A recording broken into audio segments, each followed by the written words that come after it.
الحمد لله وحده والصلاة والسلام على من لا نبي بعده أما بعد فأعوذ بالله من الشيطان الرجيم بسم الله الرحمن الرحيم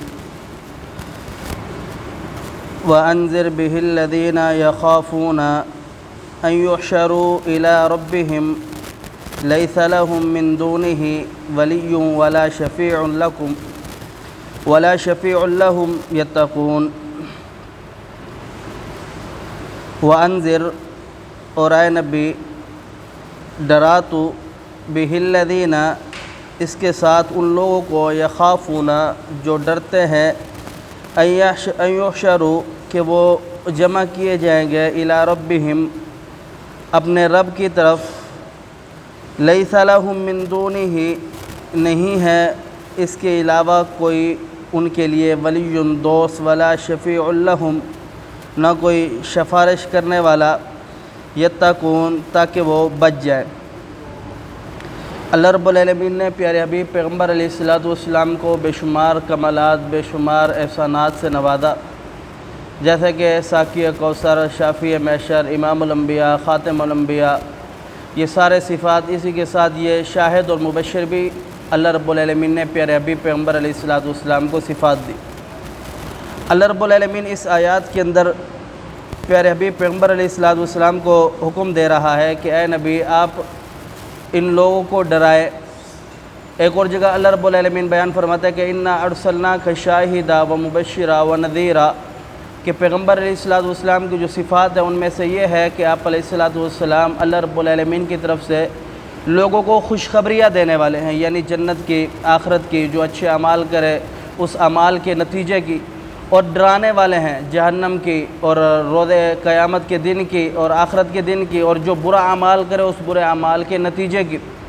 تو اللہ رب العالمین نے پیارے حبیب پیغمبر علیہ السلام کو شاہد اور مبشر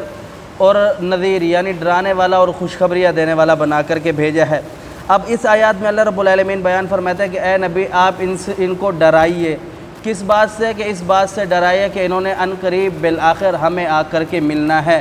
ان کو دوبارہ اٹھایا جائے گا، ان کا دوبارہ ہمارے ساتھ رابطہ ہونا ہے، دوبارہ انہوں نے ہمارے ساتھ ملاقات کرنی ہے، اور جو یہ کر کے آئیں گے اس کا انہیں وہ بدلہ دیا جائے گا، آپ انہیں اس بات سے ڈرائیے۔ آگے رب تعالیٰ بیان فرماتا ہے کہ ڈرائے ان لوگوں کو جن لوگوں کو اس پر یقین ہے کہ ہم دوبارہ اپنے رب کے پاس پیش کیے جائیں گے، اٹھائے جائیں گے، ہم سے سوال و جواب ہوگا اور ہمیں اس چیز کا حساب و کتاب دینا پڑے گا، ان لوگوں کو ڈرائیے۔ اب آگے رب تعالیٰ بیان فرماتے ہیں کہ ان لوگوں کو کیا ڈرانا جو لوگ اس سے سرے سے ہے ہی انکاری کہ ہم دوبارہ اٹھائے جائیں گے یا رب کے حضور پیش کیے جائیں گے، جو رب کے نظام اور رب کے قانون کو نہیں مانتے۔ تو اللہ رب العالمین نے بیان فرمایا اے نبی آپ ان لوگوں کو ڈرائیے، ان لوگوں کی اصلاح کیجئے جو اپنے رب سے ڈرتے ہیں، جو اپنے رب کی ملاقات پر جنہیں پکا یقین ہے، آپ ان لوگوں کو ڈرائیے، ان لوگوں کی اصلاح کیجئے۔ آگے رب تعالیٰ بیان فرماتے ہیں تاکہ اس وجہ سے ان لوگوں کو ڈرائیے تاکہ وہ کیا کرے، اللہ رب العالمین سے ڈرے اور ان گناہوں سے، دنیا کی لذتوں سے بچ جائے اور آخرت کی تیاری کرے۔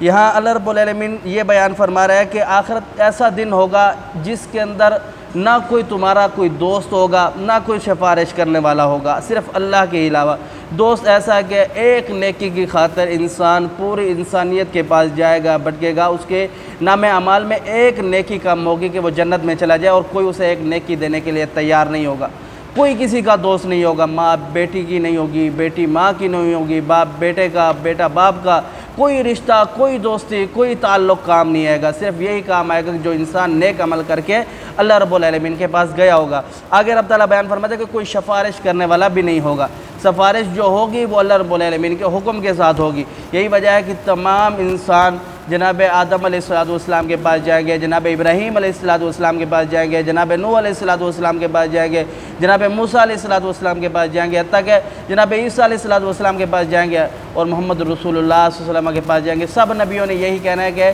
آج جتنا رب تعالیٰ غضب میں ہے، غصے میں ہے، نہ اس سے پہلے کبھی تھا نہ اس کے بعد کبھی ہوگا، ہم اللہ رب العالمین کے پاس نہیں جا سکتے، ہم نے فلاں وجہ سے ہم اللہ رب العالمین کے پاس نہیں جا سکتے، ہم سے فلاں غلطی ہوئی تھی، ہم اس وجہ سے اللہ رب العالمین کے پاس نہیں جا سکتے۔ اور محمد رسول اللہ صلی اللہ علیہ وسلم بھی اللہ رب العالمین کے ساتھ ایک انوکھے انداز سے سفارش کریں گے، 3 دن 3 رات کا سجدہ کریں گے اور اللہ رب العالمین کی حمد و ثنا بیان کریں گے، پھر اللہ رب العالمین کو رحم آئے گا، اللہ رب العالمین کا غصہ تھوڑا ٹھنڈا ہوگا۔ اللہ رب العالمین بیان فرمائے ارفع راسک، اے محمد سر اٹھا، مکھڑا دکھا، بتا کیا مانگتا ہے، اور وہ رسول اللہ صلی اللہ علیہ وسلم یہ سفارش کریں کہ اللہ اس امت کا حساب و کتاب شروع کر دے، بات یہاں تک پہنچے گی۔ آگے کا جو معاملہ ہے یہاں لوگ کہیں گے کہ جو یہاں یہ معاملہ ہے سورج کا عذاب ہے، پسینوں میں ڈوبے ہوئے ہیں، یہاں سے بچے آگے بھلے